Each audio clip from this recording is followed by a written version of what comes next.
Consegue entender aqui o quanto o nosso espírito, aquela parte que tem o discernimento do certo e do errado, faço ou não faço, quero ou não quero. Então assim, aqui essa parte é o espírito, é o seu espírito em ação. Você sabe que o que vai mudar a sua vida, o que vai fazer com que você tenha sucesso, crescimento exponencial, tem tanta palavra bonita pra gente dizer aqui, ou sua vida vai derrota, fracasso. O que você alimenta esse espírito? Tudo vai depender do que você alimenta esse espírito. Muitas pessoas estão tão distantes dessa realidade que a gente está vendo aqui, de se ver como imagem e semelhança do Criador, de saber que é humano, que é feito do pó da terra, mas que tem nessa vida o sopro do Criador. Então, quando a pessoa sabe disso, ela não vai se preocupar com a opinião dos outros, a aprovação dos outros, injúria, calúnia, e aí vai, sabe? Aquela não aceitação, os medinhos de se expor. Gente, quantas vezes a gente fica preocupado com a opinião dos outros, o julgamento. A gente não cumpre propósito. Muita gente não está cumprindo o propósito porque tem medo de se expor, tem medo de ser visto como realmente é. Essa imagem e semelhança do Criador. Então, quando você se diminui, olha isso, quando você se diminui, você está diminuindo o seu Criador também, porque você é a imagem e semelhança dele. Quando você olha para você e reconhece o quão maravilhoso você é, porque você foi formado dessa forma, você começa a olhar para a vida e se permitir mais, se posicionar mais. Esse projeto de vida, ele passa a ser uma realidade. Você começa a acreditar, você gera esperança. Se você está passando por um momento difícil, como todos nós estamos, um momento de saúde, né, de doença, aliás, a gente começa a gerar em nós a esperança. A gente começa a ter um olhar de fé, de acreditar que dias melhores virão. Acreditar que esse momento está sendo propício para muitas pessoas voltar para o que realmente importa. Porque essa realização que a gente falou aqui, desse projeto de vida, que é essa trajetória que vai nos dirigir para esse período existencial terreno, essa parte do projeto em si, ele só vai fazer sentido se você se permitir estar aberto nesse nível do espírito para estar cumprindo um propósito maior. Esse propósito maior, ele é muito específico. E cada pessoa vai conseguir encontrar, vai conseguir identificar com os passos que eu vou dar daqui a pouquinho, tá? Por quê? Porque antes disso, se você estiver só no projeto de vida, a vida é vazia. A vida é vazia, porque não é só no nível material que a gente existe. E a gente precisa entender. A alma grita, a alma chora. Quantas pessoas estão vivendo? Gente, é a minha realidade. Eu já vivi crise existencial, transtorno de imagem. Por que eu falo? Isso é propósito. Por que eu falo? Estou falando de mim porque é a minha história.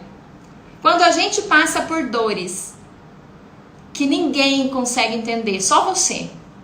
Porque ninguém está sentindo o que você sente. Seu pai, sua mãe não sente o que você sente. Seu marido, sua esposa não sente o que você sente. Quando você começa a olhar para as suas dores, você consegue ter um direcionamento para o que é esse propósito específico. Sem isso, você não vai chegar nele. Por quê? Porque a gente paralisa. A gente paralisa e a gente sofre. Tem tantas emoções negativas. Quando você paralisa diante de um momento específico da vida, onde é um grito da alma, onde a alma diz assim, ó, você não está cumprindo o propósito maior. E a gente não entende. Porque a gente não está no nível do espírito, a gente está no nível da matéria. A gente pensa que é mais dinheiro, a gente pensa que é um casamento, quem está solteira, a gente pensa que é sair do casamento, quem está casada, a gente pensa que é ter um filho, a gente pensa... E aí vai. A busca é infindável, mas não pense você que é isso que vai te preencher. É isso que vai te trazer o sentimento de significado da vida. É o propósito. E quando a gente fala de propósito, você não precisa distanciar isso. Você pode trazer para perto, porque quando você olha para a sua história, você consegue ter direcionamento, tá? Quando a gente está falando de imagem, a gente falou de imagem aqui, esse conceito que eu trouxe para vocês da autoimagem, eu sempre falo aqui, Mas tem algo que eu quero frisar. Quando você olhar para suas emoções, a gente fala da personalidade, é a emoção que define a nossa personalidade. Isso tudo é meio. Foi do meio que a gente esteve inserido, foi da formação dos nossos pais, dos nossos professores, as pessoas que exerceram influência sobre nós, enquanto nos educavam, nos preparavam para a vida. Então, quando a gente está olhando para isso, que é a nossa personalidade, ela é cheia de defeito, mas é ela que nos posiciona no mercado de trabalho, que é a área da vida que a gente cumpre propósito. É ela que nos posiciona, é ela que dá um diferencial. Então, para você ser uma pessoa única, assim como Deus te formou, Ele te deu uma personalidade, muitas vezes, extremamente emotiva, ou uma personalidade tão ligada para a vaidade. São várias, são 3, tá? Cada um tem 3.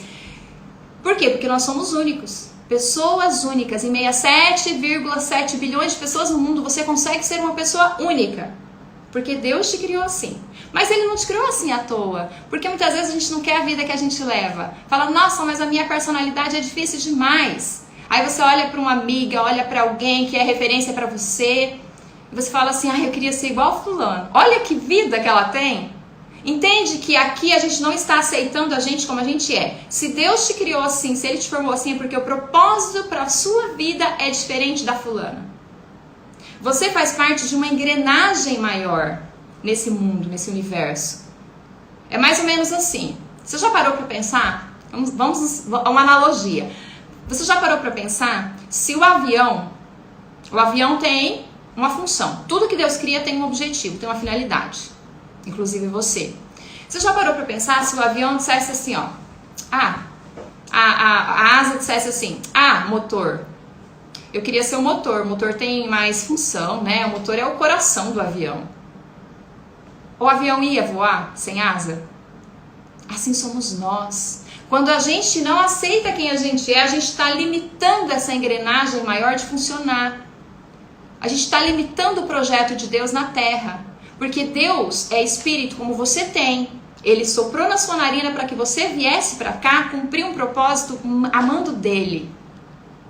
Quando a gente se limita, a gente está dizendo assim, eu não vou fazer o que o Senhor está mandando. Você me criou, mas eu não vou fazer o que você está mandando. Então a gente limita a ação de Deus na Terra, porque Deus não está materializado.